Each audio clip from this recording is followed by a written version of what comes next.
नमस्कार दोस्तों, एआईबीसी टीवी में आपका स्वागत है। और आज मंडल कमीशन के चेयरमैन आदरणीय बीपी मंडल जी की 102वीं जयंती है।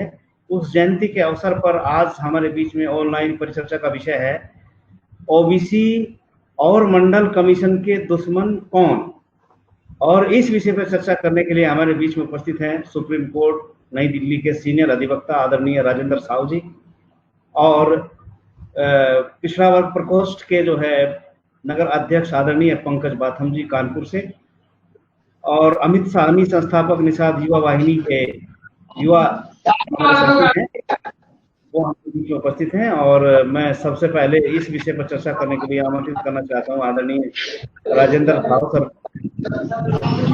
सर, इस विषय पर हम हमारे दर्शकों को ये बताइए कि इस ओबीसी और मंडल कमीशन के दोस्त और दुश्मन कौन कौन लोग हैं। हालांकि हमने विषय रखा मंडल कमीशन और ओबीसी के दुश्मन कौन है, लेकिन साथ ही साथ हम आपसे आशा करेंगे आप ये भी बताने का कष्ट करेंगे कोई दोस्त भी है हमारे इस ओबीसी और मंडल कमीशन का। जी सर, आदरणीय राजेंद्र साहब। थैंक यू प्रोफेसर साहब, और हमारे दो युवा साथी, इनको भी बहुत बहुत धन्यवाद इस मीटिंग के लिए। आपने जो आज हमारे मंडल कमीशन के जो रचयिता हैं डॉक्टर बीपी मंडल, उनके जो है जन्मतिथि के शुभ अवसर पर ये उनको एक श्रद्धांजलि देने की जो पेशकश की है और ये मीटिंग रखी है, इसके लिए बहुत बहुत मुबारक आपको। सबसे पहले थोड़ी सी अगर हम बीपी मंडल जी के बारे में जान लें तो उनके लिए एक श्रद्धा सुमन अर्पित करने जैसा भी होगा। वो बनारस के ही आसपास के कोई गांव के मतलब रहने वाले थे, वहीं उनका जन्म हुआ था। उनके पिताजी स्वर्गीय रास बिहारी मंडल जी अपने समय के बहुत अच्छे कार्यकर्ता और जुझारू व्यक्ति थे जो पिछड़ों की लड़ाई लड़े थे। उन्होंने अंग्रेजों की कई कमीशन में जो है अपना प्रतिनिधित्व किया था। जब मंडल जी बीपी मंडल जी जन्म लिए थे उसी दिन उनके पिताजी की मृत्यु भी हो गई थी, और कुछ उम्र हुई, बच्चे भी थे, तभी उनकी माँ भी गुजर गई थी। तो उनका जीवन बहुत कष्टमय गुजरा था, लेकिन उनके भाइयों ने बहुत अच्छी से उनकी परवरिश की, और वो घर के सुखी संपन्न व्यक्ति थे। इसलिए उनको आर्थिक दिक्कत तो नहीं थी, लेकिन सामाजिक पिछड़ा भेदभाव तो उनके साथ भी हुआ। तो दरभंगा में जब पढ़ते थे तो अपने क्लास का टॉप थे तो भी उनको बेंच में सबसे पीछे बिठाया जाता था, और उनके साथ छुआछूत होता था। उनको खाना सबसे पीछे दिया जाता था, या सब खा लेते थे तब खाता था वो। तो इस तरह की भेदभाव उनके साथ भी हुआ, जबकि वो आर्थिक दृष्टिकोण से अच्छे होने के बावजूद। तो ये उनकी थोड़ी परिचय है। और आपने जैसे ओबीसी और मंडल कमीशन के दुश्मन और दोस्त के बारे में आज चर्चा रखी है उनके जन्मतिथि के पुण्य अवसर पर, तो सबसे पहले हम थोड़ा सा आरक्षण का इतिहास जानें। तो आरक्षण है जिसकी चर्चा सबसे पहले हमारे महात्मा ज्योतिबा फूले, जो कोल्हापुर के रहने वाले थे, उन्होंने शुरू की थी। 1881 में उन्होंने अंग्रेजों से मांग की थी कि हमें पिछड़ों दलितों के लिए जो है एक आरक्षण की व्यवस्था दी जाए, ताकि उनको उनका हिस्सा सही रूप से मिल सके, उनका शोषण और अत्याचार है जो कुछ कम हो सके। हालांकि 1990 में उनकी मृत्यु हो गई थी 9 साल बाद ही, लेकिन इसकी बात को जो है साहू जी महाराज ने बहुत अच्छी से समझे उनके बातों को, और उन्होंने जो है अपने राज्य में इसको लागू भी किया। 50% आरक्षण दे करके गैर ब्राह्मणों के नाम पर, और उसमें पिछड़े दलितों को आरक्षण दिया था, और अंग्रेजों से उन्होंने इस आरक्षण को पास करके अपने राज्य में लागू भी किए। फिर उनके बाद डॉक्टर साहब जो अम्बेडकर है, जिनको कि पढ़ने में बहुत मेहनत किए थे साहू जी महाराज, उन्हीं के कदमों पर चल करके बाबा साहब ने इसकी जो है अंग्रेजों से, आपको पता है कि साइमन कमीशन आया था, उसमें अपने प्रतिनिधित्व की मांग की थी, सभी लोग जानते हैं कि साइमन कमीशन आया था, लेकिन किस लिए आया था शायद कोई ओबीसी जानता होगा। दलित तो फिर भी बहुत कुछ समझने लग गए इसको, लेकिन ओबीसी को शायद किसी को मालूम हो, जो बुद्धिजीवी थोड़ा छोड़ दे तो उनको किसी को नहीं पता है कि साइमन कमीशन क्या है। और उसको जो है लाला लाजपत राय ने विरोध किया था, गांधी ने विरोध किया था, लाहौर में इतना विरोध किया था कि लाठी जब चल रही थी वहां पर, तो उसी में जो है लाला लाजपत मारा भी गया था, उसी दंगे में। तो ये साइमन कमीशन जो आया था पिछड़ों दलितों को प्रतिनिधित्व देने के लिए, और उसी के आधार पर जो है पूना पैक्ट बना था। ये क्या कहते हैं, जो दलितों का जो आरक्षण मिल गया था कम्युनल अवार्ड में 1932 में, और वो जो है दलितों का आरक्षण लागू हो गया था 1935 में ही। और उसके बाद जब पिछड़ों की बारी आई तो पिछड़ों के आरक्षण में बहुत सारे पिछड़े नेता ही अड़चन लगा दिए थे, जिसकी वजह से बात नहीं बन पाई थी। हालांकि बाबा साहब चाहते थे कि पिछड़ों का भी आरक्षण उसी समय लागू हो जाए, खासकर राजनीतिक आरक्षण तो जरूर, लेकिन वो नहीं हो पाया उस समय। लेकिन दलितों का अंग्रेजों ने तो लागू कर दिया था 1935 में ही, जिसमें 36 में जो हुआ था प्रांतीय राज्यों का चुनाव हुआ था अंग्रेजों के समय में, तो उसमें जो है बम्बे स्टेट में बाबा साहब के जो इंडिपेंडेंट लेबर पार्टी थी उसके 15 लोग रिजर्व कैटेगरी से जीत के गए थे बम्बे असेंबली में। तो ये 1936 की बात है।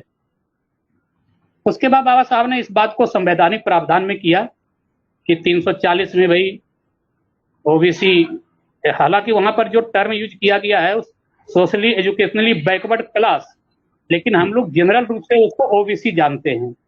ऐसे संविधान में वो कहता है सामाजिक एवं शैक्षणिक पिछड़ा वर्ग, और 341 में जो है वो शेड्यूल कास्ट के बारे में, 342 जो है शेड्यूल ट्राइब के बारे में है। तो ओबीसी एक उसी को SEBC को ही जो है थोड़ा पॉपुलर नेम है, ओबीसी जो है पॉपुलर नेम है, सबको पिछड़ा कहा जाता है, जिसमें SC ST को निकाल दीजिए तो बच गए, उसको जो पिछड़ा बच गया उसको कह दिया ओबीसी, मतलब अन्य पिछड़ा वर्ग। तो जो उन दोनों के अलावा जो बच गया उसी के लिए उसका नाम ओबीसी पड़ा। तो ओबीसी को इसीलिए उसको असल में ये है SEBC, socially educationally backward class. तो ये थोड़ा बहुत इनका इतिहास है। और अभी आपने जो दोस्त दुश्मन की बात कही है, उसी संदर्भ में हम लोग आगे बढ़ें तो मंडल जी के पिताजी। धन्यवाद सर। जो है ना, अभी आपने दोस्तों की बात की, ओबीसी के बारे में बताया कि ओबीसी क्या है। जो SEBC है वही ओबीसी है, शेड्यूल कास्ट शेड्यूल ट्राइब के अलावा जो पिछड़े हैं वो अन्य पिछड़े हैं, अदर बैकवर्ड क्लास हैं।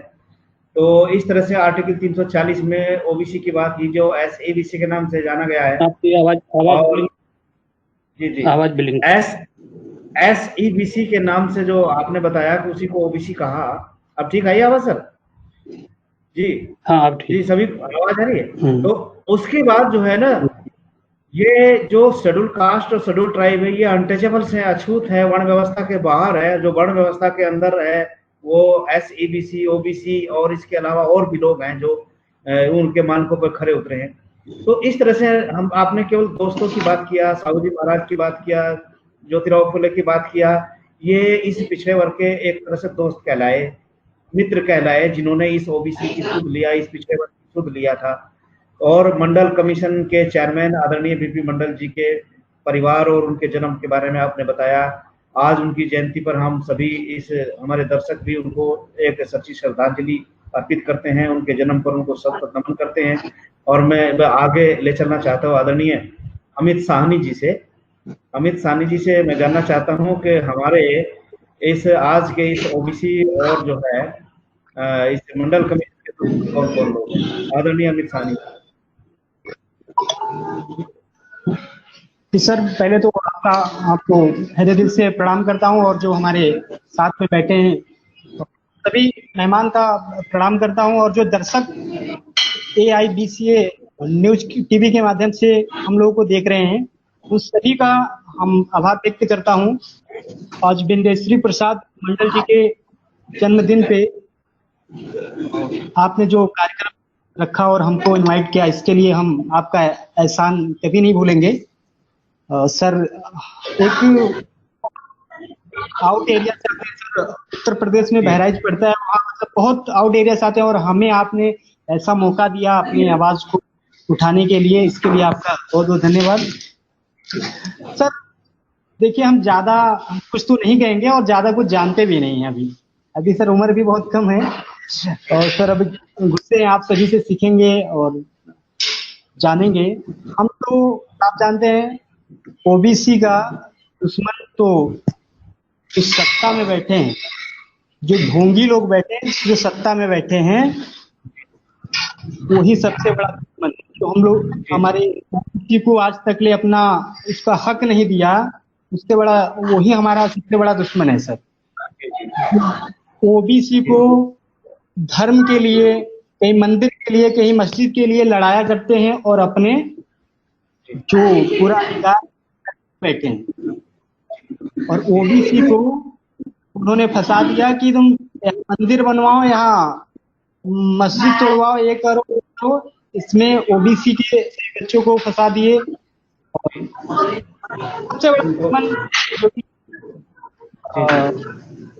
ठाकुर ब्राह्मण कह ले तो कोई बात नहीं, आप अब कोई बात नहीं, खुल के बोलिए, चैनल पर कोई आपको आपत्ति नहीं है, आपका अपना विचार है ये। मैं आपका शुक्रिया अदा करना चाहता हूँ कि आपने बहुत बड़ी मार्के की बात कही कि इस ओबीसी को धर्म के नाम पर, मंदिर बनवाने के नाम पर, मस्जिद तोड़वाने के नाम पर उनको उठा दिया जाता है। तो शासन सत्ता में बैठे हुए वही लोग जो आज जो है इसकी बागडोर संभाले हुए हैं, वही असली दुश्मन इस ओबीसी के हैं, जिन्होंने इसे कुछ नहीं दिया। इनके युवाओं को भटकाने के लिए मंदिरों में, मस्जिदों में जो है टकरा करके उनको मुद्दे से भटका दिया। आज बच्चों को जो है रोजगार की जरूरत है और आज उनको जो है धन धरती की जरूरत है, हिस्सेदारी की जरूरत है, और आज उनको जो है मंदिर बनवाने में और मस्जिद ढाने में लगा दिया गया उनकी ऊर्जा को। इस बात को युवाओं को समझने की आवश्यकता है। निश्चित रूप से आपका ये संदेश पूरे युवाओं के लिए प्रेरणादायी होगा। जी एक बात आपको बता दें जी, बहुत सारे संगठन है जैसे शिवसेना, हिंदू युवा वाहिनी है, बजरंग दल है, उसमें जो ओबीसी कैटेगरी के लड़के होते हैं, जो युवा होते हैं, पढ़े लिखे होते हैं, उनको उस संगठन में जोड़ लिया जाता है और निचले स्तर से उन्हें पद दे दिया जाता है, किसी को ब्लॉक अध्यक्ष, किसी को ग्राम पंचायत अध्यक्ष, उसको मतलब उसमें जोड़ लिया जाता है। और उसका जो ऊंचे स्तर से जो होते हैं, जो फायदा उठाते हैं, वो ठाकुर या पंडित होते हैं। उसके बाद क्या होता है कि आप संगठन से ये हैं, आपको ये मिलेगा, वो मिलेगा, आप यहाँ मंदिर बनवाइए, यहाँ ये करवाइए, वो करवाइए, मतलब ओबीसी के लोग लड़के उनको केवल नाम पे मारा जाता है, उनको फंसाया जाता है, मिलता है। जी बहुत बहुत धन्यवाद जी। अपना माइक म्यूट कर लीजिए। थैंक यू भाई, माइक म्यूट कर लीजिए, आवाज उधर से आ रही है आपकी तरफ। जी आपने बहुत अच्छी बात कही, जो जिस तरह से युवाओं को दिशाहीन बना दिया जाता है और उनको भटका करके जहां उनकी शक्ति पढ़ने लिखने में, कंपटीशन की तैयारी करने में लगाई जाती है या लगनी चाहिए थी, उसको भटका करके कहीं मस्जिद को ढहने में, कहीं मंदिर को बनाने में, कहीं भंडारे में, कहीं पूजा अर्चना में, कहीं तमाम तरह के सांप्रदायिक दंगों की ओर उनको मोड़ दिया जाता है। और एक तरह से आपका ये कहना है ओबीसी का असली दुश्मन वही है जो इस शासन सत्ता में बैठे हुए ऐसे लोग हैं जो इन युवाओं को मूर्ख बनाना चाहते हैं। मैं चलना चाहता हूँ पंकज बाथम जी की ओर। पंकज बाथम जी है, बड़े युवा हैं और बड़ा उनका एक नेटवर्क है।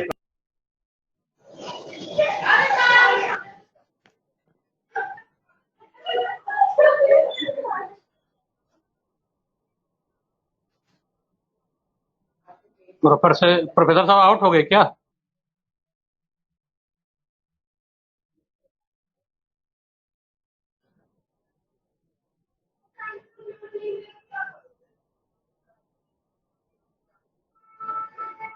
जी पंकज बाथम जी जी आज के इस विषय पर ओबीसी के दुश्मन, मंडल कमीशन के दुश्मन कौन है, इस विषय पर हम लोग चर्चा कर रहे हैं आदरणीय बीपी मंडल जी की जयंती के अवसर पर, क्योंकि आज जो है 102वीं जयंती है। उन्होंने बड़ी मेहनत और लगन से इस मंडल कमीशन को बनाया था, ओबीसी को हक अधिकार दिलवाया था। आज उनको याद में करना बहुत बड़ी बेमानी होगी और इस विषय पर मैं आपका विचार करना चाहता हूँ। जी पहले तो सभी साथियों को नमस्कार, चैनल से जुड़े हुए और सभी दर्शक जो भी हमें देख रहे हैं उन सभी को नमस्कार।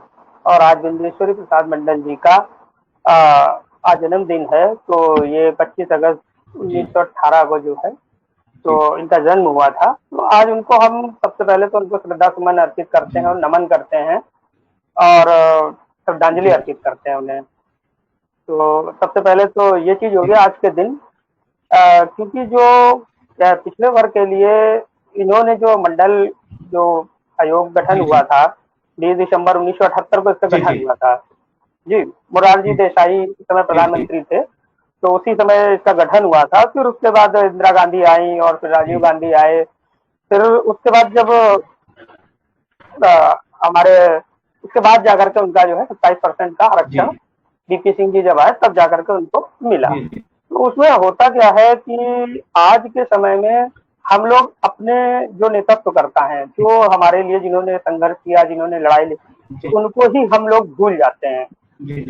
हम सब कुछ याद रखते हैं, हर चीजें याद रखते हैं, लेकिन उनके बारे में प्रचार प्रसार यार उनको जानना याद करते। उसमें सबसे ज्यादा मैं जो दोषी मानता हूँ ओबीसी में, ओबीसी समाज ही समाज का सबसे बड़ा दुश्मन है।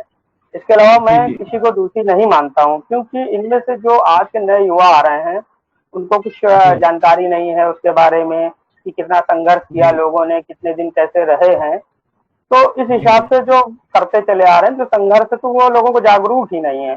वो किसी अगर उसमें जाते हैं, वो राजनीति के इच्छुक हैं या संघर्ष करना नहीं चाहते हैं, सीधे अपना गए और विचारधारा भी कुछ नहीं है, सोच भी कुछ नहीं है, बस किस पार्टी में जुड़ गए, जिनके द्वारा समझाए जाने द्वारा जुड़ गए, तो वही अपना वो अपने आप को वही मानने लगते हैं सबसे ज्यादा।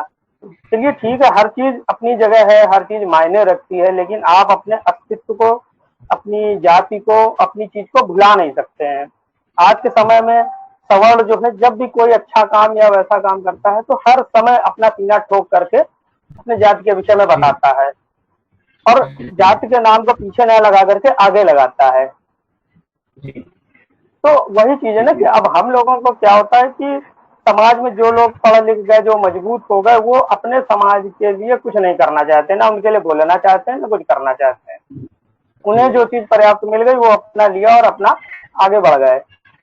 वो नहीं चाहते हैं कि हम अपने समाज को साथ लेकर के चले या उन्हें कुछ समझाने की कोशिश करें, या उन्हें मान लीजिए राजनीति में ही है, राजनीति में ही अगर समाज का कोई व्यक्ति आगे बढ़ गया है तो आपस में ही लोग एक दूसरे को गालियां, समाज के ही लोगों को, उनकी हिम्मत नहीं है कि किसी सवर्ण व्यक्ति को गाली दे सके, चाहे वो फेसबुक पर हो, चाहे मीडिया पर हो, चाहे सोशल मीडिया पर हो। उनकी इतनी हिम्मत नहीं पड़ पाती है कि वो किसी सवर्ण को कुछ कह सके या कुछ बोल सके। वो अपने ही समाज की टांग पकड़ के घसीटेंगे, उन्हीं को गालियां देंगे, उन्हीं को हर तरह की गालियां देंगे और उन्हीं को घसीटने की कोशिश करेंगे। तो उन्होंने ये कर दिया, उन्होंने वो कर दिया। भाई हमारा तो ये कहना है कि समाज का कोई भी व्यक्ति कैसा भी हो, राजनीति कर रहा है, चल रहा है, आगे बढ़ रहा है, किसी भी दल में हो, दल मायने नहीं रखता है, मायने रखता है कि तरक्की करना। दल मायने नहीं रखता है, तरक्की करना मायने रखता है। तो हमें कहीं ना कहीं अंदर बाहर से उसका समर्थन करना चाहिए, मैं यही कहना चाहता हूँ। जी जी, ये आज जो है ओबीसी का जो हक अधिकार था वो आज तक नहीं मिल पाया। तो इस विषय पे जो है कुछ कहना चाहेंगे कि इसके पीछे क्या कारण रहा? आवाज थोड़ा सा कट के आ रही है आपकी। जी जी जी जी, थैंक यू, बहुत बहुत धन्यवाद। और ये जो है आपने ये बात बताई कि समाज को आगे बढ़ाने की आवश्यकता है। मैं चलना चाहता हूँ आदरणीय वकील साहब के पास। राजेंद्र साहब सर, जो है अभी चर्चा हो रही थी कि जो है समाज के उस पढ़े लिखे लोगों की भी एक जिम्मेदारी बनती है अपने समाज को अधिकार करने की।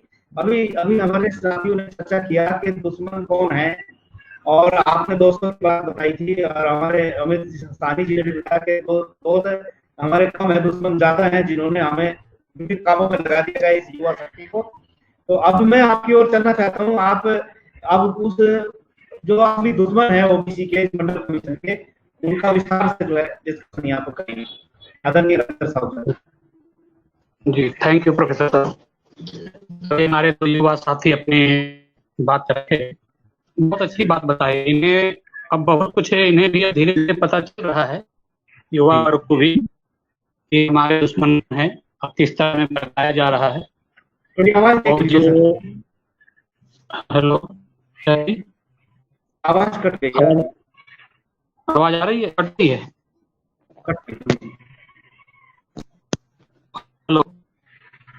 जी हेलो, हाँ, हो गई सर, हो गई।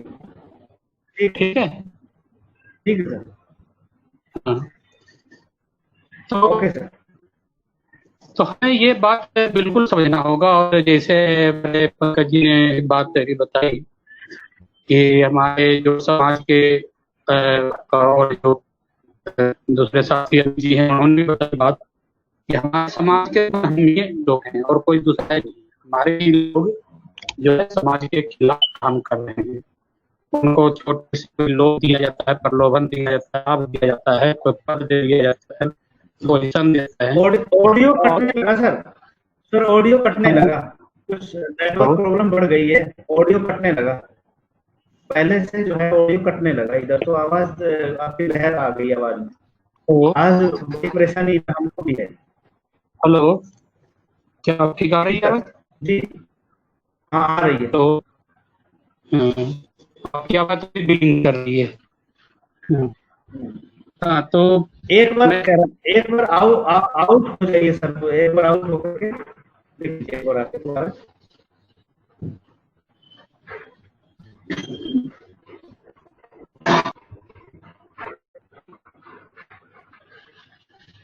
साथियों, जो नेटवर्क की प्रॉब्लम जो है आज सुबह से ही है इधर जो है। मैं आज का जो हमारा जो विषय जो चल रहा है वो इसी बात के लिए चल रहा है कि आदरणीय बीपी मंडल जी की जयंती के अवसर पर जो हमने कार्यक्रम रखा है, बहुत सारे ऐसे हमारे साथी हैं अभी तक मंडल को जानते नहीं है। नाम तो उन्होंने सुना है लेकिन जो है ठीक तरह से जानते नहीं आखिर उनका काम क्या किया था और कितने संघर्षों के बावजूद उन्होंने ये मंडल कमीशन का निर्माण किया था। और बहुत बड़ा विरोधाभास था जिस समय ये इसकी रचना कर रहे थे, उस समय रिपोर्ट बनाया जा रहा था। जी सर, कंटिन्यू। अब आवाज आ रही है मेरी? अब आवाज कुछ सुन रही है जी। ठीक है ना? हाँ ठीक है क्या? सर। हाँ, तो हम लोग जैसे दुश्मन के बारे में बात कर रहे थे, तो अब देखिए कि हम लोगों ने जो अभी बात की है पिछले की इतिहास क्या था, तो उसमें एक आपको सबसे पहले जो है संविधान बनने के बाद रिपोर्ट आया था ओबीसी आरक्षण को लेकर के 1953 में, और उस रिपोर्ट के बारे में तो ईमानदारी से बना तो दिया था हल करने, लेकिन जब उसे देखा तो उसे लेकर के उसे संभव हुआ कि मैं क्या कर रहा हूँ। नेहरू से बात की तो नेहरू खुद नहीं सकती कि इस तरह कोई प्रावधान लागू हो, तो कहा कि आप एक ऐसा नोट लिखिए इस पर कि जिससे हम इसको लागू ना करें।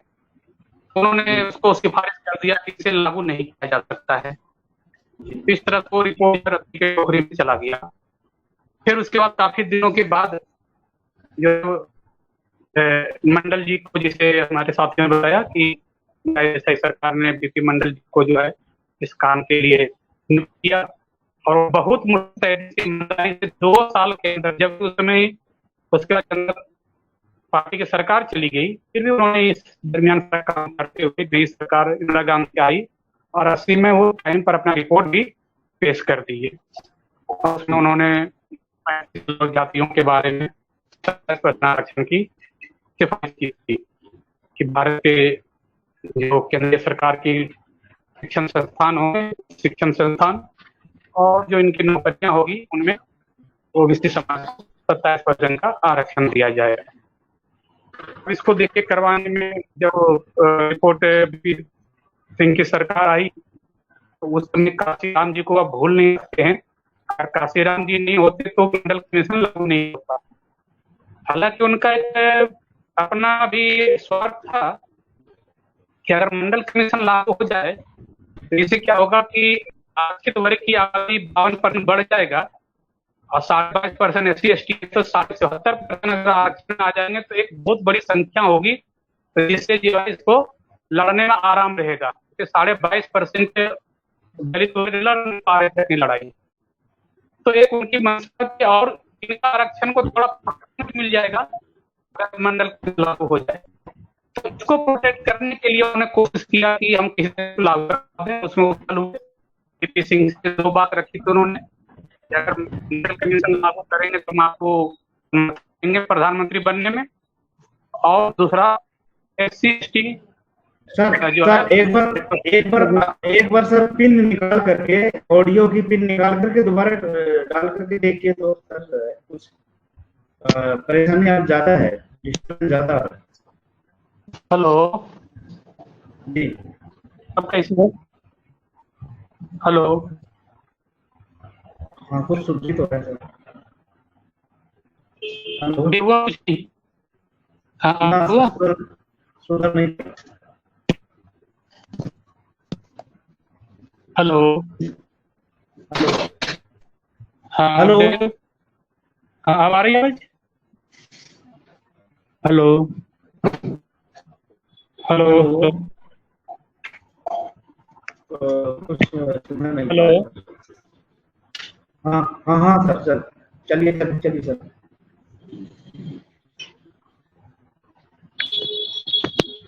एक मिनट। हेलो, अब कैसा है? नहीं सर, हेलो, बनी नहीं बात बनी नहीं। एक बार इसमें से आउट हो जाइए सर, आउट हो जाइए सर।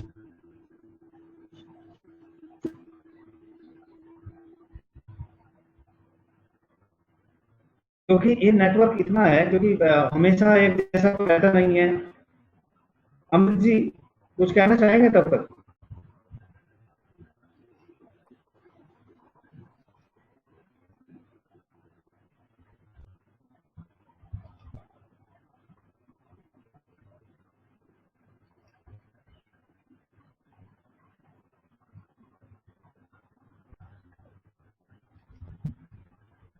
आवाज की कमी के कारण जो है बड़ी समस्या इस बात की है कि जो है आज लोड भी ज्यादा है, सभी लोग इस कार्यक्रम को कर भी रहे हैं। तो ये जो बीपी मंडल के बारे में सब बता रहे हैं, मंडल कमीशन के जो चेयरमैन रहे आदरणीय बीपी मंडल जी, तो इन्होंने जब रिपोर्ट किया था तो ये रिपोर्ट 10 साल तक जो है ठंडे बस्ते में पड़ी रही, और 80 में रिपोर्ट आ गई थी, 90 तक पड़ी रही। तो उसमें जो है मेन बात ये थी कि जो सामंतवादी और ब्राह्मणवादी जो प्रवृत्ति जो शासकों की रही है, आजाद भारत के शासकों की, उन्होंने उसी प्रवृत्ति को उजागर किया है देश होने के कारण जो है। उसी बात को बता रहे थे वकील साहब। जी सर। हेलो, हेलो, हाँ अब आई आवाज? आवाज आई सर, आप ठीक हो गए सर? हाँ, ठीक हो गया ना? हाँ ठीक हो गए, थोड़ा सा ऊपर हो जाए, मुंह से ऊपर हो जाए थोड़ा सा। हाँ, ये सर। तो हम लोग बात कर रहे थे कि जब काका कालकर की रिपोर्ट आई थी तो नेहरू जी ने उसे किसी तरह से कहा इसके आप ना लागू करने की कोई इस पर एक सिफारिश कर दीजिए, और उसकी वजह से काका कालकर ने एक रिपोर्ट दी कि ये रिपोर्ट जो है ब्राह्मणों और सवर्णों के लिए एक डेथ वारंट है, और इसके आधार पर उसको रद्दी के टोकरी में डाल दिया गया। उसके बाद आपके बीपी मंडल साहब जब आए 1980 में, उन्होंने बहुत मेहनत से ये रिपोर्ट तैयार की।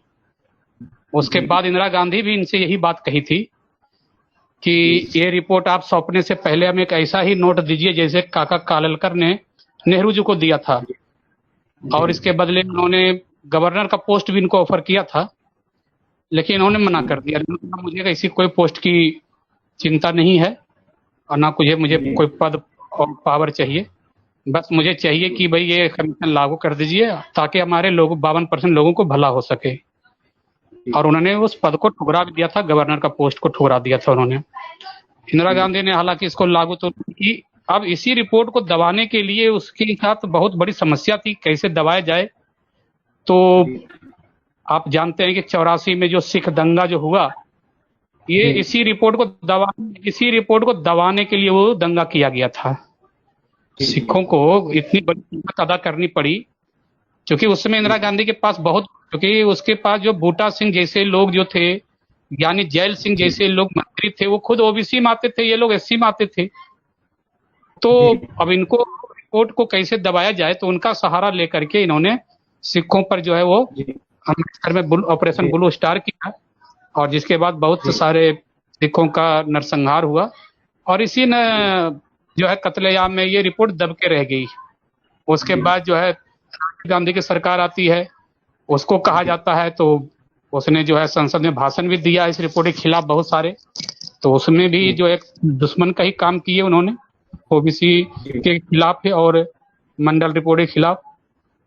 फिर राजीव गांधी की सरकार चली जाती है, बीपी सिंह की सरकार आती है, तो हमारे माननीय काशीराम जी ने वो सोचे कि अगर हम मंडल कमीशन लागू करवा देते हैं तो SC ST OBC की इतनी बड़ी तादाद हो जाएगी 74.5%। फिर इसको ये लोग की बहुमत होने की वजह से जो ये लोग इकट्ठे हो जाएंगे, फिर इनको आरक्षण के खिलाफ कोई छेड़खानी नहीं हो पाएगी। और इसी मंशा से, और दूसरी बात है कि SC ST को एक प्रोटेक्शन भी मिल जाएगा इसी से। मतलब एक जैसे इनर रिंग रोड था, अब इन्होंने एक आउटर रिंग रोड बनाने वाली बात कर दी और वो सफल भी हो। एक बात क्लियर करना है सर, जो है जैसे आपने बताया कि काका कालेलकर ने अपनी रिपोर्ट जवाहरलाल नेहरू को सौंपा, तो उन्होंने ये कहा कि जो है कि ये रिपोर्ट आप इसमें कुछ ऐसा नोट लिखे ताकि इसको लागू न किया जाए। और जैसे जैसे जवाहरलाल नेहरू के समय में काका कालेलकर ने रिपोर्ट दिया था और वो पेंडिंग रह गई, उसके क्या कारण थे? और इंदिरा गांधी को जब रिपोर्ट सौंपा गया, इंदिरा गांधी के समय में जो है मोरारजी देसाई के समय में गठन हुआ, 80 में रिपोर्ट आ गई थी, तो रिपोर्ट जो है पेंडिंग रही 2 दिन तक। इन 2 कारणों को महत्वपूर्ण तरीके से जानना है, यही बात मैं जानना चाहता हूँ। वो दर्शकों का सवाल भी इसी बात पर है कि ये दोनों प्रधानमंत्रियों ने उस रिपोर्ट पर क्या कहा, काका कालेलकर की रिपोर्ट पर जवाहरलाल नेहरू ने क्या कहा और मंडल कमीशन की रिपोर्ट पर इंदिरा गांधी ने क्या कहा? हाँ, देखिए, नेहरू की सरकार हो या इंदिरा गांधी की सरकार हो या कांग्रेस की सरकार ही आप बोलिए, उसमें वर्चस्व हमेशा ब्राह्मणों सवर्णों का रहा है। अब ब्राह्मण और सवर्ण कभी नहीं चाहते थे कि मंडल कमीशन लागू हो या काका कालेलकर की रिपोर्ट लागू हो या ओबीसी का कोई आरक्षण लागू हो। यहां तक कि जब संविधान सभा में बहस चल रही थी आरक्षण की, तो उस समय भी अब एक देखिए कि सरदार पटेल पिछड़ों के नेता माने जाते हैं, लौह पुरुष माने जाते हैं। आज भाजपा वाले उनको बहुत बड़ा नेता मान के उनकी बहुत बड़ी मूर्तियां भी लगाई है। मैं पूछना चाहता हूं कि ओबीसी के लिए इन्होंने किया लौह पुरुष होकर के, ओबीसी कितने बड़े नेता होकर के भी उन्होंने, अगर वो चाहते तो नेहरू को उस समय संविधान सभा में ही दहला सकते थे। और अंबेडकर जी ने उनसे साथ मांगा था कि आप साथ दीजिए और SC ST की तरह ओबीसी का पॉलिटिकल रिजर्वेशन और नौकरियों का आरक्षण अभी हाथ के हाथ हो जाए। क्योंकि हमारे पास जिस जनगणना के आधार पर SC ST का सब कुछ लागू है, 31 के जनगणना के आधार पर, तो ओबीसी का होना चाहिए उसी आधार पे। उसका भी तुरंत एक कमिटी बैठ के इसको तय कर दिया जाए कौन कौन जातियां इसमें आएंगी। तो ये पटेल जी कहते हैं कि ओबीसी को आरक्षण की क्या जरूरत है, इनको आरक्षण की जरूरत नहीं है। तो आरक्षण की जो कमिटी बनी थी संविधान सभा में, पटेल जी उसके चेयरमैन थे, तो खुद चेयरमैन होकर के उन्होंने इस बात को जो है मना कर दिया और उन्होंने SC ST पर तो राजी हो गए लेकिन ओबीसी के खिलाफ हो गए। तो हमारे लीडर ही हमारे खिलाफ एक समय, और उसके बाद आप जो फिर दबाव पड़ा और बाबा साहब ने बाद में बहुत और कारणों के साथ, इसी कारण के साथ भी रिजाइन दे दिए। तो फिर जब उसकी सरकार थी नेहरू की, तो उसमें दबाव पड़ा कि भाई अब तो किया जाए कुछ काम इसके लिए, ओबीसी के लिए। जैसे उसमें पंजाब राव देशमुख वगैरह जो थे हमारे नेता, तो और भी आपको संसद में जो भी पिछड़े वर्ग के नेता थे उनके दबाव के कारण तो ये कमेटी बैठा दी गई काका कालेलकर की, और उन्होंने रिपोर्ट तैयार की। तो नेहरू ही नहीं थे एक्चुअली में, जो भी था सत्ता में उस समय, चाहे वो यूपी का जो चीफ मिनिस्टर गोविंद बल्लभ पंत हो या उधर आपको बंगाल का विधान चंद्र चौधरी हो या आपको और स्टेट में बिहार में जैसे उस समय हुआ करता था कोई सवर्ण हुआ करता था मुख्यमंत्री, तो सारे जो है ब्राह्मण या राजपूत ही मुख्यमंत्री होते थे। वो चाहते नहीं थे कि ओबीसी को आरक्षण दे करके इनको बढ़ाया जाए, क्योंकि अगर ये बढ़ जाएंगे तो फिर इनकी सत्ता हिल जाएगी। तो इस वजह से ये लोग चाहते नहीं थे कि ये लागू हो। और वही बात इंदिरा गांधी ने भी कही, वही बात राजीव गांधी ने सोची। तो ये सभी नहीं चाहते थे कि पिछड़ा वर्ग आगे बढ़े, ये तरक्की करे। वो चाहते थे कि ये वर्ग हमारा जो है हमेशा पिछलग्गू बना रहे। दरअसल कांग्रेस की सरकार हमेशा ब्राह्मण, दलित और मुस्लिम पर लगा हुआ था। पिछड़ा का रोल जो है वो ज्यादातर विपक्ष की भूमिका में थी। तो वो चाहते थे अगर इनको तगड़ा कर देंगे तो ये तो ऐसे भी हमारे विपक्ष हैं, तो विपक्ष होने के नाते ये सत्ता में आ जाएंगे। क्योंकि मेरा विकल्प तो यही है, उसमें उतना बड़ा जो है कोई भाजपा का या जनसंघ का जनाधार नहीं था, न कम्युनिस्ट उतना तगड़े हो पा रहे थे, सोशलिस्ट पार्टी थी, और आपको जो है प्रजा लोकतांत्रिक पार्टियां में ओबीसी की पार्टियां हुआ करती थी जो विपक्ष का रोल निभा रहे थे। तो वो चाहते नहीं थे कि ये पिछड़े जो है अगर आरक्षण दे दूंगा तो और मजबूत हो जाए, जिससे कि हमारी जगह कांग्रेस की जगह सत्ता में आ जाए। तो उनको सत्ता में आने से रोकने के लिए ये षड्यंत्र नेहरू से लेकर के राजीव गांधी तक चलता रहा। फिर वो काशीराम जब वो बीपी सिंह के समय आए और उनको जो मेजोरिटी नहीं था, अब बीपी सिंह जब प्रधानमंत्री की इच्छा रखते थे कि हम भी बने, उधर देवीलाल चाहते थे मैं भी बनूं, तो इसी कश्मकश का फायदा जो है काशीराम जी उठाए और उन्होंने तैयार किए कि भाई बीपी सिंह जी अगर हमारी आप 2 बात मान लेते हैं, SC/ST प्रिवेंशन का जो कानून है वो आप लागू कर दीजिए, और दूसरा जो है आप मंडल कमीशन लागू करके तो मैं आपको सपोर्ट करके प्रधानमंत्री बना दूंगा। तो बीपी सिंह जी राजी हो गए, और ये बात उन्होंने जो है लालू जी, मुलायम जी से, रामविलास पासवान, शरद यादव और नीतीश कुमार जी उस समय उनके मंत्रिमंडल में, तो उनको समझाया ये बात कि आप इनको अगर बना देते हैं तो आपको एक फायदा मिलेगा, तो मंडल कमीशन आपको मिल जाएगा। तो ये लोग तैयार हो गए, और इसी बात पर जो है वो देवीलाल की जगह पर जो है बीपी सिंह प्रधानमंत्री बन गए। और बन गए तो फिर वो 13 अगस्त 1990 को उन्होंने जो इसको लागू भी किया, और 15 अगस्त को क्लास अनाउंस भी कर दिए उन्होंने। और उसके बाद जो आप देखिए देश जिस तरह के आगजनी और पूरा विरोध प्रदर्शन हुआ। अभी वर्तमान हमारे प्रधानमंत्री जी हैं जो ये गुजरात में उस समय आरएसएस के संघ के लोग हुआ करते थे, ये तो गुजरात में विरोध करने का बहुत बड़ा हाथ था।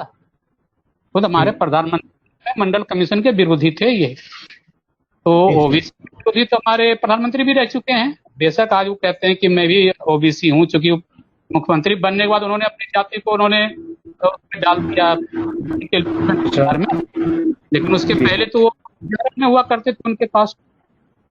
तो इसलिए जो है प्रधानमंत्री खुद इसके जो है खिलाफत में रहे हैं। तो आप इनको भी इस लिस्ट में गिन सकते हैं, आप करने वाले ओबीसी की खिलाफत में, या जो ये मंडल कमीशन की खिलाफत करने वाले हमारे प्रधानमंत्री मौजूदा हैं वो भी हैं। एक और चीज मैं बताऊंगा कि अब हम कुछ पुराने दुश्मनों को गिनने के बजाय नए नए तरह के दुश्मनों को जरा देखें, तो आपके जितने भी जो नए दुश्मनों का खुलासा किया है। हाँ, तो उसमें आप देख लीजिए कि आपके जितने भी एक्टर एक्ट्रेस जो सवर्ण वर्ग से आते हैं वो सब आपके आरक्षण के विरोधी हैं, ओबीसी के विरोधी हैं। अभी एक चल रहा है डिबेट कंगना रनावत का, वो कह रहे कि संविधान की वजह से जो है जातिवाद बढ़ा है, जबकि वो खुद एक जाति की वजह से एक्ट्रेस बनी है, नहीं तो उसमें एक्टिंग में क्या उसके पास ऐसी कौन सी एक्टिंग है। उससे बढ़िया तो हमारे लोकल डांसर जो गांव घर में नाच लेती हैं उनसे ज्यादा अच्छा अदाकारी हैं वो।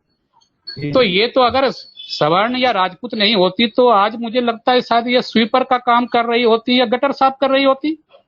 तो जाति का फायदा क्या मिला इनको, इसको पता होते हुए भी ये गलत बात बोलती है। तो हमारे लोगों को समझना पड़ेगा। और एक आपको अनुपम खेर बोलता है, एक आपको अक्षय कुमार बोलता है, तो ऐसे लोगों को पहचानना पड़ेगा हमारे लोगों को कि इनके फिल्मों पर पैसा खर्च करके आप इनको मजबूत कर रहे हैं, और ये आपके क्या कर रहे हैं, आपके आरक्षण के खिलाफ बोल रहे हैं, आपके संविधान के खिलाफ इनको खत्म करने की बात कर रहे हैं। तो हमारे ओबीसी के भाइयों को और जवानों को समझना पड़ेगा कि आपका पैसा क्या अपने ही पैरों पर कुल्हाड़ी मारने के लिए है। इनके फिल्में देख करके, इनको पैसे दे करके, इनको मजबूत करके, इनको आर्थिक दृष्टिकोण से समृद्ध करके, एक तो आप इन एक्टर एक्ट्रेस जैसे लोगों का पूरा बायकॉट करें, ऐसे लोगों को कभी साथ ना दें।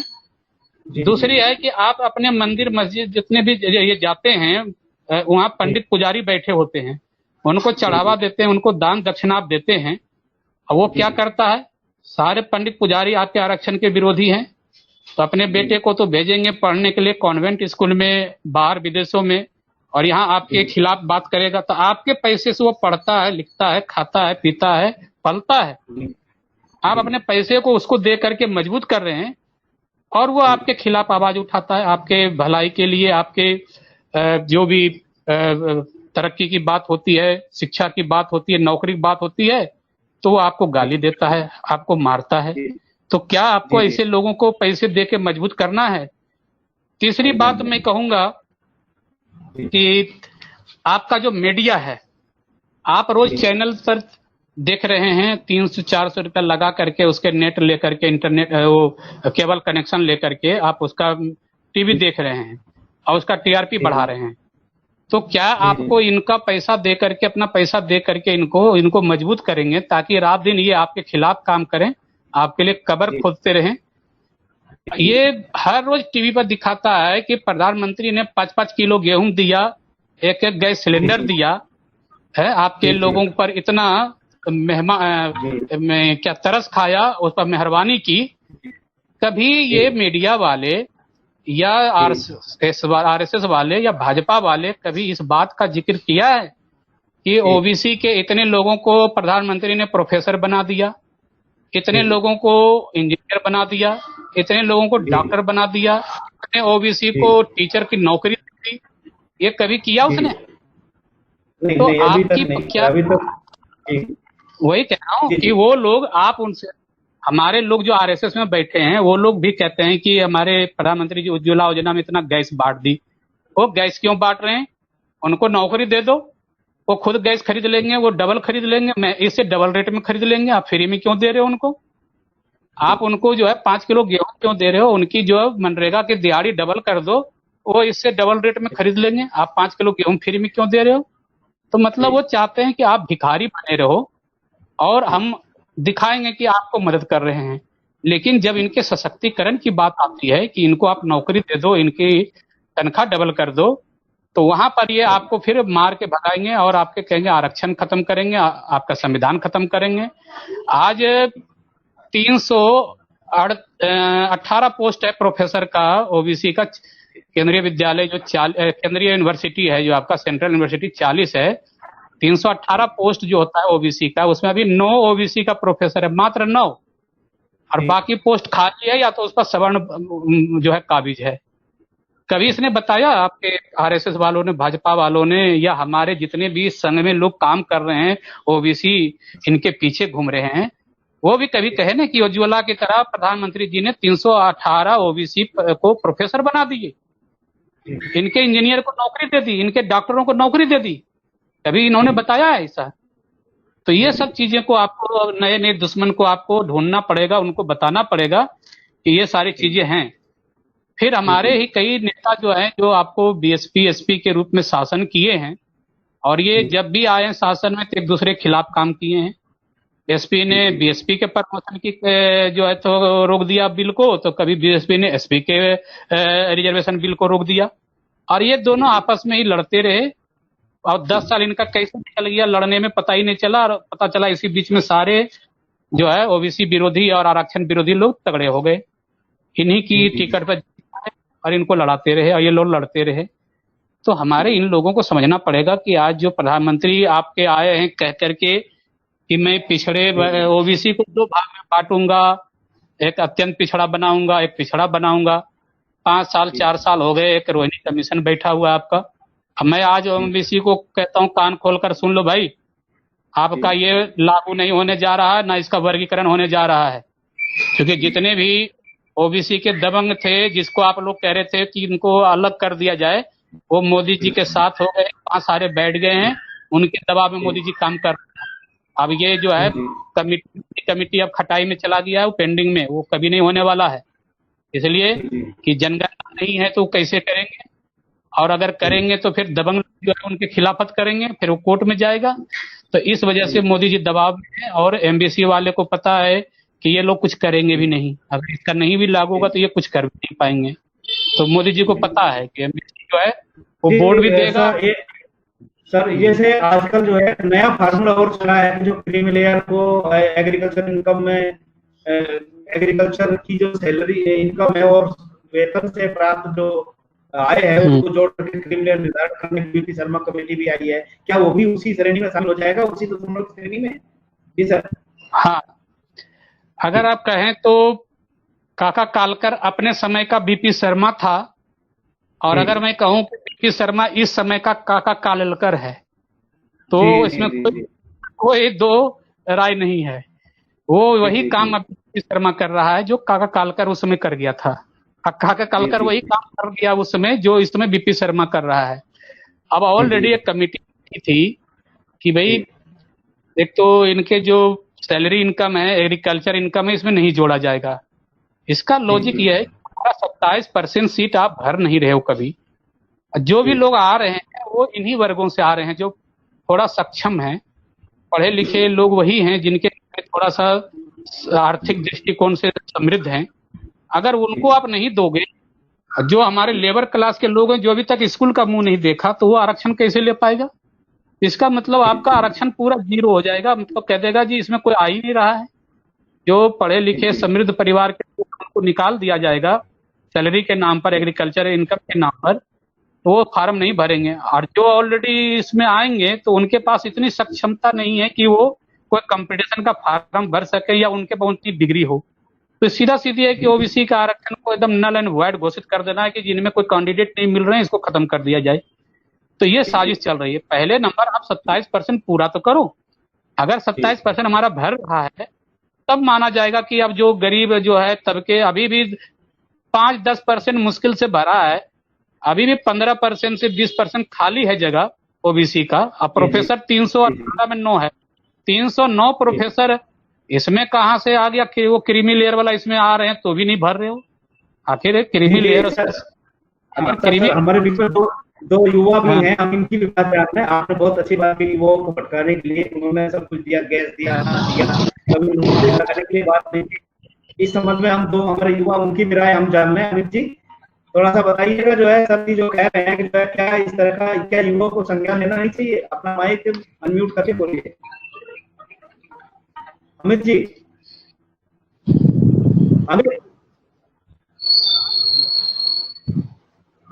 अमित साहनी, अमित साहनी जी, अपना माइक जी अभी जो बात जी जो है, उन्होंने उज्ज्वला दिया, जी आप अनाज दिया, शौचालय बनवाया, क्या उन्होंने ये कहा हमने इतने लोगों को नौकरी दे दिया? इस तरह का क्या एक पिछड़े वर्ग के नए दुश्मन पैदा नहीं हो रहे? इससे युवा है इसको अपनी सर आपकी आपकी मैं ये कह रहा हूँ जैसे अभी वकील साहब कह रहे हैं कि जो है अनाज देना और जो है उज्ज्वला का गैस का सर देना और उसी के साथ साथ जो है ना शौचालय बनवाना, क्या नौकरी लगवाने के लिए, रोजगार देने के लिए या शासन प्रशासन में हिस्सेदारी देने के लिए जोर शोर के साथ प्रचार किया गया? नहीं।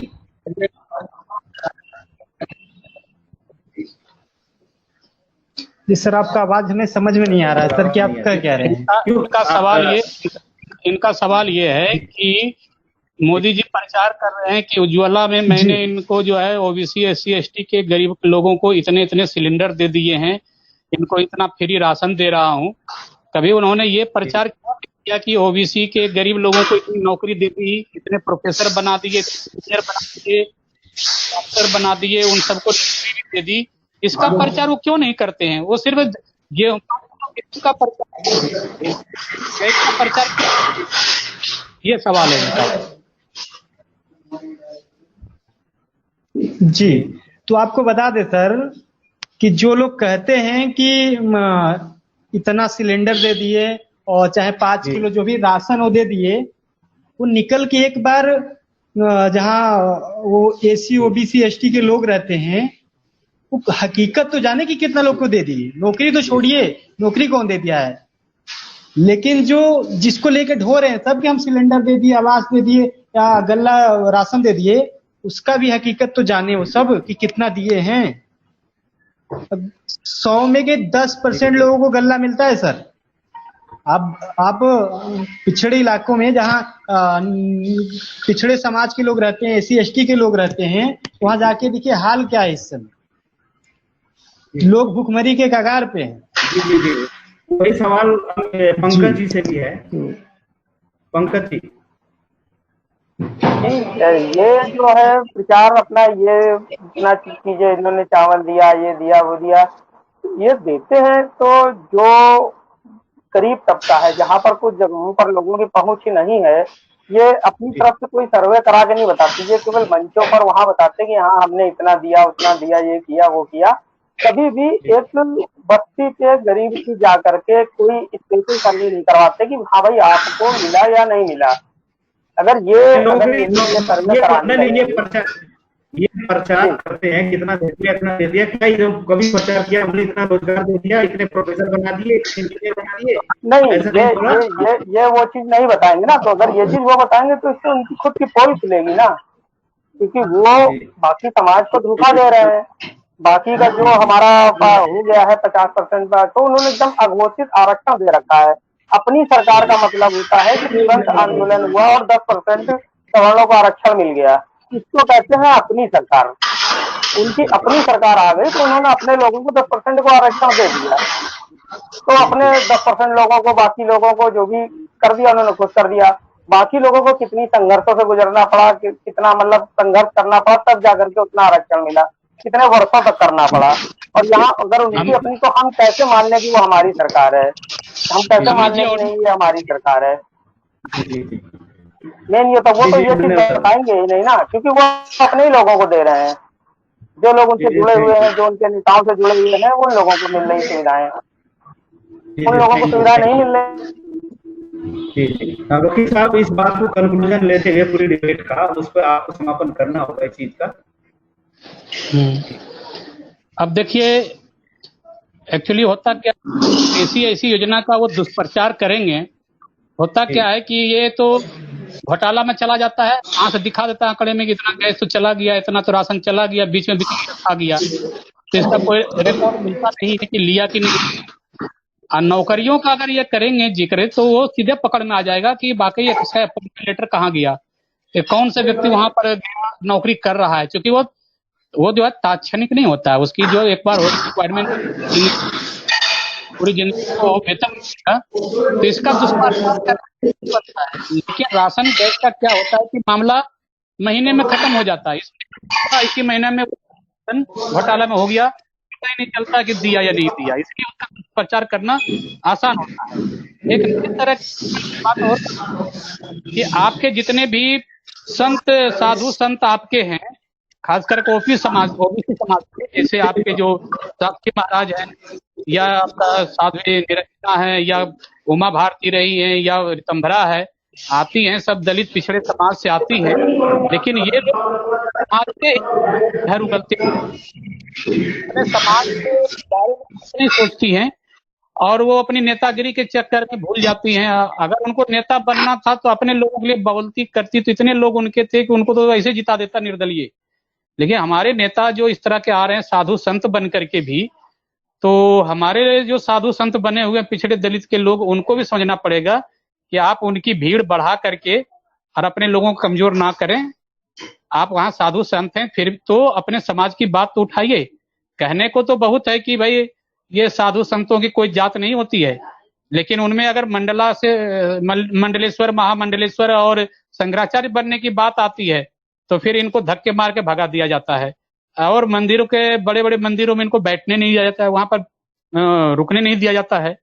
तो हमारे ऐसे जो साधु संत हैं SC/ST समाज के, उनको इस बात को समझना पड़ेगा, उनको भी चीज को देखना पड़ेगा ये बात। तो इस तरह की जो चीजें हैं समाज में, और खास करके अब युवा वर्ग हमारे जितने भी हैं, जैसे अभी हमारे पंकज जी हैं और अमित जी हैं, एक युवा वर्ग हैं, अभी 25-30 साल उम्र में होंगे, इनके जैसे युवा आए अपने अपने संगठन में जो काम कर रहे हैं। और देखिए, सबसे मेन चीज है कि आप एक बात मान लीजिए कि हम लोग 4 आदमी बैठ के बात कर रहे हैं, हम कितने प्यार से बात कर रहे हैं। हम कभी सोच रहे हैं कि आप हम शाह हैं, आप कश्यप हैं, आप साहनी हैं, आपके पंकज हैं, हम में कोई भेद नजर आ रहा है, कोई बात हमें कोई समझ में आ रहा है? कुछ नहीं आ रहा है। तो हम विचारों से जब एक मेल खाएंगे, जब विचारों से हमारी सहमति होगी, तो हमारे बीच की भेद अपने आप मिटने लगेंगे, हम अपने आप को एक समझने लगेंगे, हमारी दूरियां घटने लगेंगी, और हम एक दूसरे के प्रति फिर प्यार से, भाईचारे से आगे काम करेंगे। संविधान में बाबा साहब ने 4 बात कही है कि आपको न्याय के लिए स्वतंत्रता चाहिए, और स्वतंत्रता के लिए लोगों को जो है आपस में बंधुत्व देना पड़ेगा, अब बंधुत्व के लिए उनको भाईचारा भी लाना पड़ेगा, तभी तो आपको समानता, न्याय मिलेगी, आजादी मिलेगी। आप किसी को न्याय नहीं देंगे, किसी को आजादी नहीं देंगे, तो समानता कहाँ से आएगी, फिर भाईचारा कहाँ से आएगी। तो ये सारी चीजें हैं कि आपको आपस में भाईचारा बढ़ाना पड़ेगा, बंधुत्व बढ़ाना पड़ेगा, समानता लानी पड़ेगी, एक दूसरे की आजादी देनी पड़ेगी, फिर न्याय अपने आप होने लगेगा। तो यही है संविधान का मूल भावना, लोगों को काम करना चाहिए। सर, आज मंडल कमीशन के चेयरमैन आदरणीय बीपी मंडल जी की जयंती के अवसर पर कार्यक्रम आयोजित किया गया है। तो एक युवाओं के लिए जो है, हम लोगों के लिए एक ऐसा सूत्र आपसे हम जानना चाहते हैं, हमारे दर्शक भी जानना चाहते हैं कि आज के इस भटके हुए युवा को क्या करना चाहिए ताकि वो अपना हक अधिकार जाने और इस बात को मजबूत हो जाए कि उनका हक अधिकार हो गया है और उसको क्या करना है, उसको एक दिशा निर्देश की मैं आपसे आशा करता हूँ। आप देखिए, आपके SC ST OBC के वहां पर 303 सांसद हैं, आपके 545 में 303 निकाल दीजिए, कितने बच जाएंगे? 200 भी वहाँ, 250 भी नहीं बचेगा। सरकार के लिए चाहिए 273 आदमी चाहिए।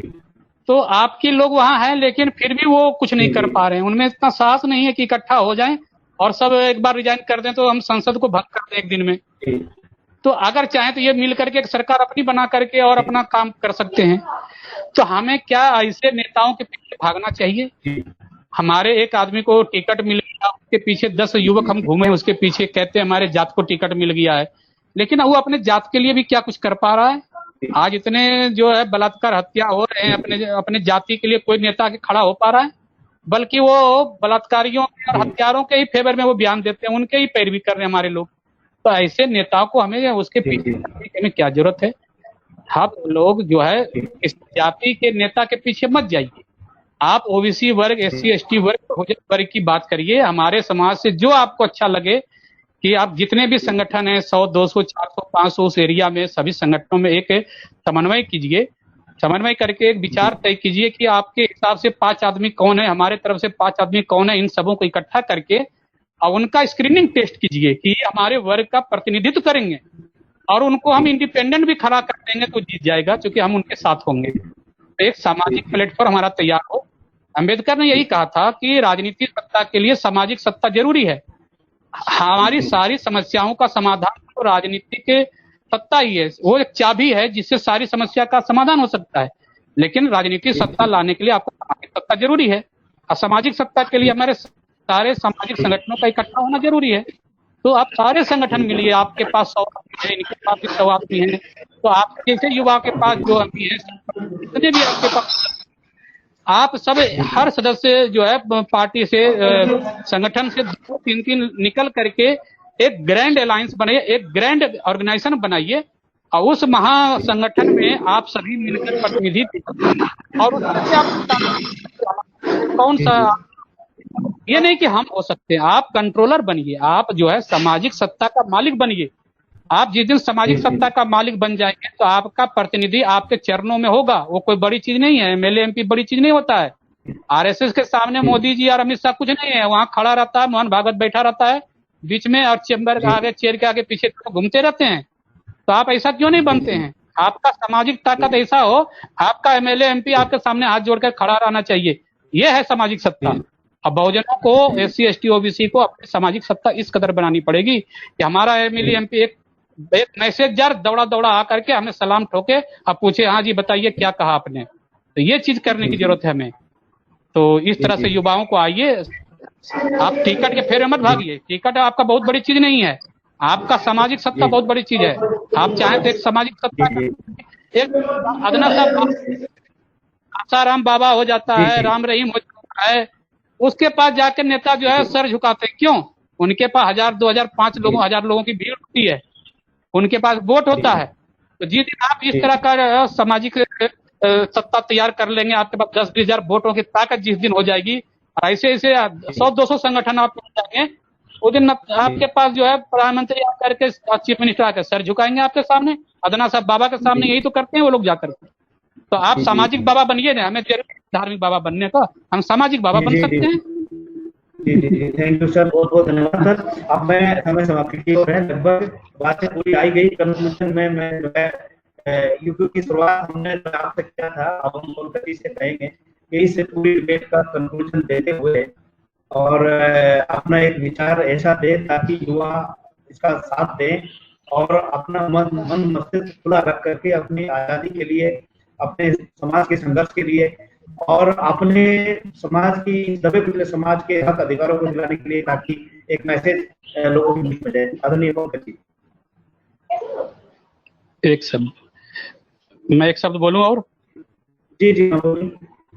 हाँ, सबसे पहले अपने युवा नेताओं से, युवा संगठन से मैं यही कहूंगा कि आप अपना जो है आपने को बिकाऊ मत बनाइए। 150 लोग बन गए, कोई नेता 10-20 हजार दे दिया और उसके पीछे लग गए उसको वोट दिलाने, कभी काम मत करिए। आप हमेशा सत्ता का ताकत बनिए, अपनी ताकत बनाइए। अब 10-20 हजार के लिए कभी अपने को मत बेचिए। जिस दिन आप छोड़ देंगे ये बिकना, उस दिन आपकी ताकत बहुत बड़ी बन जाएगी। तो हम अपने युवाओं से यही कहेंगे, 20 हजार बड़ी चीज नहीं है। 10-20 हजार तो आप कभी भी कमा लेंगे, जैसे कोई भी काम करके कमा सकते हैं। लेकिन आप अपने को अगर बेच रहे हैं, 100-200 लोगों को उनके हाथों में गिरवी रख रहे हैं, अपने वोटरों को, तो ये समझ लीजिए कि आप कहीं न कहीं अपनी आने वाली पीढ़ी, अपने समाज, इनके लिए इनके पैरों पर कुल्हाड़ी मार रहे हैं और आपका पैर पर तो कुल्हाड़ी पहले लगेगा, ये याद रख लीजिए। तो हम अपने युवाओं से यही कहेंगे कि आप बिकाऊ कभी मत बनिए, आप किसी के पीछे मत घूमिए। वो आपके पीछे वो घूमेगा, नेता घूमेगा और पार्टियां घूमेगी। आपको 10-20 हजार कोई बड़ी चीज नहीं होती है, 1-2 लाख रुपया बड़ी चीज नहीं होती है। तत्काल रूप से आपको फायदा दे जाएगा, लेकिन लॉन्ग टर्म में आप कितने लाख भरेंगे जानते हैं, इसका कोई गिनती नहीं कर सकते हैं। अरे आपकी जिंदगी, पूरे परिवार के अगर राशन चला जाता है तो लाखों में बैठता है। अगर आपके बच्चे को फीस भरनी पड़ रही है जिंदगी भर, तो आपको करोड़ों में बैठ जाएगा आने वाले टाइम में वो। अगर आपको इलाज के लिए पैसे भरने पड़ रहे हैं तो आप गिन के देखिए कितने लाख बैठेंगे। इसीलिए आप जो अगर 10 हजार 20 हजार लाख रुपए बिक रहे हैं, तो कहीं ना कहीं जीवन में आप लाखों करोड़ गंवाने जा रहे हैं, क्योंकि आपको शिक्षा खरीदनी पड़ेगी, स्वास्थ्य खरीदना पड़ेगा, राशन खरीदना पड़ेगा, महंगा खरीदना पड़ेगा। तो ये सब चीज आप देखिए। Thank you. जी जी वही है कि हमारे समाज में जो भी लोग हैं, जो भी नेता है या जो भी सामाजिक कार्यकर्ता, हम कह लें सामाजिक कार्यकर्ता हैं, जो भी हैं, मतलब वही है कि सभी लोगों को एक दूसरे से, जैसे कि बताई राजेंद्र जी ने, कि सभी लोगों को एक साथ होकर के, उनके कुछ लोगों को चुन करके एक मजबूत स्थिति में आना होगा। और लोगों को सबसे पहली बात तो कि अपने लोगों को टांग खींचने का मतलब है कि कोई भी किसी के, देखिए हर आदमी काम करता है, जैसे राजनीति कर रहा, संगठन चला रहा है, तो उसमें पैसे की जरूरत होती है।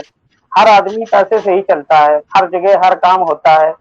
तो आदमी को एक अपने मासिक रूप से एक थोड़ी सी इनकम का कुछ % हिस्सा हर व्यक्ति को, जो भी सामाजिक है, उसे स्वयं के निकालना, ना कि उसको दूसरे के ऊपर आश्रित रहना चाहिए उस चीज के लिए, उन खर्चों के लिए या उन चीजों के लिए। हर व्यक्ति का ये कर्तव्य बनता है कि वो स्वयं उस पैसे को थोड़ा बहुत, अगर आप सामाजिक जीवन में है, समाज के लिए कुछ करना चाहता है या राजनीति के लिए कुछ करना चाहता है, अपने लिए राजनीति के लिए कुछ करना चाहता है, तो उसे स्वयं में अपनी जेब से कुछ हिस्सा अपनी कमाई का उसको समाज के लिए निकालना ही होगा। जब तक समाज इस चीज को नहीं करेगा, जब तक समाज आगे नहीं बढ़ पाएगा। उसके लिए है कि एक दूसरे के सहारे रहना, या दूसरे के, अब भाई आप अगर किसी के सहारे रहोगे तो आपको भी उसकी मदद करनी पड़ेगी। इसलिए आप स्वयं सेल्फ बने और सेल्फ को मजबूत करें लोगों को, और सेल्फ को लोगों को जोड़ करके उसकी एक ताकत बनाएं। बस यही कहना चाहते हैं कि अपने ही समाज के लोगों को या ओबीसी कैंडिडेट को, दूसरे को उसकी टांग खींचने की बजाय आपको वोट देते समय, ये सब चीजें देते समय, ये भी आपको ध्यान रखना पड़ेगा कि कौन हमारे समाज से अच्छा व्यक्ति है, कौन दूसरे समाज से अच्छा व्यक्ति है। हम एक अच्छे और सही सच्चे व्यक्ति को चुने, और पार्टियों को भी ये चीज का ध्यान रखना पड़ेगा कि हम एक सही चीज, ज्यादातर पार्टियों में ये होता है, पार्टियों में भी ये पूछा जाता है कि भाई आप पद लेने आ रहे हैं, आप ये लेने आ रहे हैं, आपके पास गाड़ी है कि नहीं, आपके पास पैसा है कि नहीं। ये बताइए, जब गाड़ी और पैसे वाला ही राजनीति में जाएगा और नेता बनेगा, तो जाहिर सी बात है कि वो गरीब को खरीदेगा। जब गरीब आदमी, कोई पैदल चलने वाला या कोई पिछड़ा समाज का व्यक्ति जब आगे बढ़कर के नेतृत्व करने आगे आएगा, उसे मौका दिया जाएगा, तब वो नेतृत्व करेगा। तब वो अपने लोगों का ख्याल, जिसके पास गाड़ी और पैसा और पेट्रोल और स्कॉर्पियो वगैरह होगी, तो वो कैसे गरीबों के ख्याल, उसकी भावनाओं को कैसे समझ पाएगा? वो तो न समझ पाएगा उन लोगों की भावनाओं को।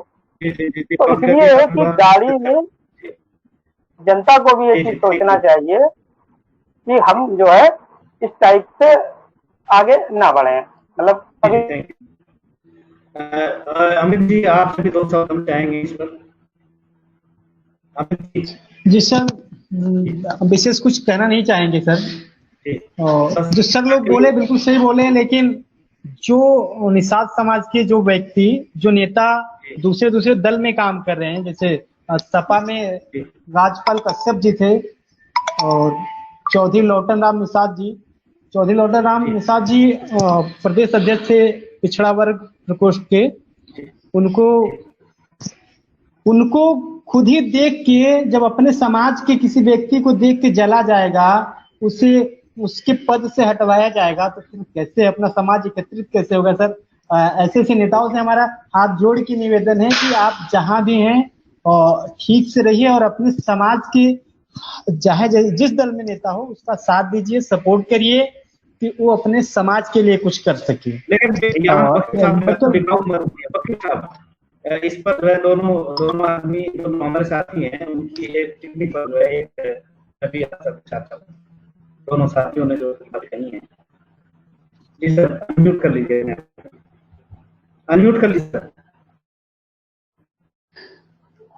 हाँ, मैं ये कहना, दोनों ने बहुत अच्छे प्रश्न रखे और विचार भी रखे अपने। आप लोग जो है 100 करोड़ आबादी SC ST OBC की हैं। अगर हम एक गुट का एक दिन खाना छोड़ दें 1 रुपया का, 100 करोड़ रुपया आपका रोज आ जाएगा, है ना?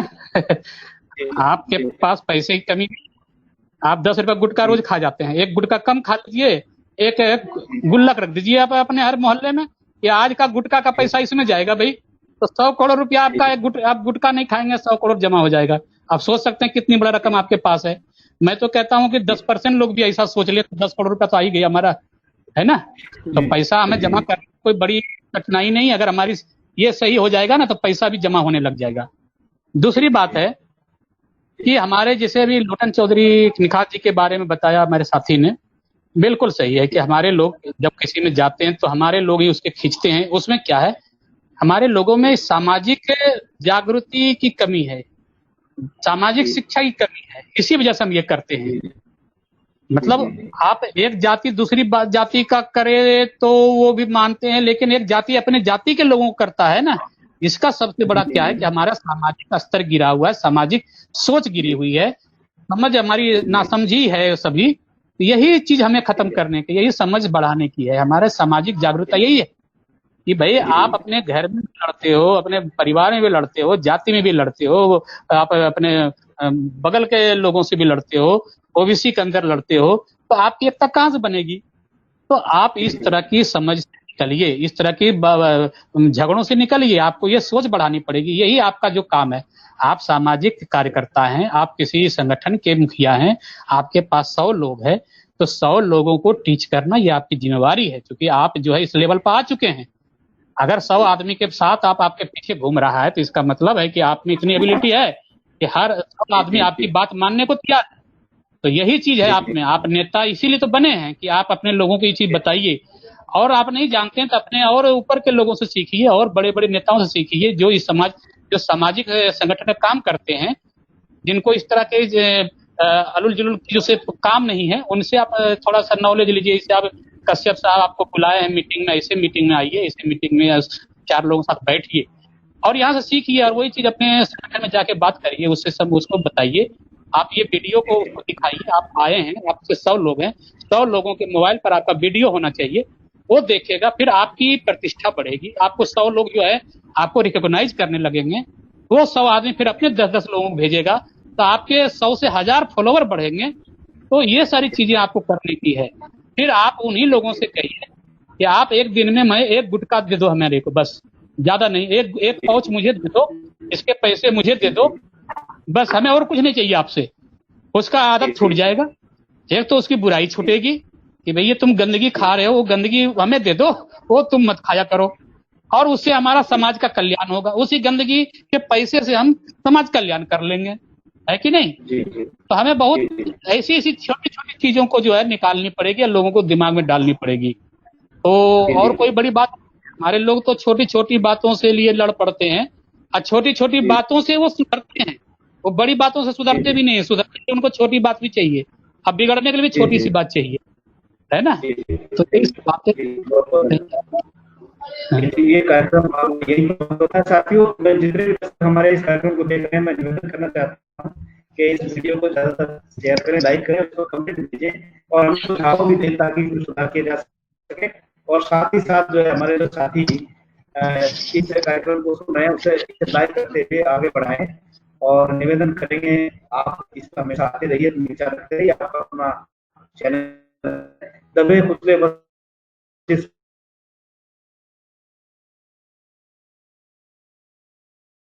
है, इसके लिए मैं आपका सही बता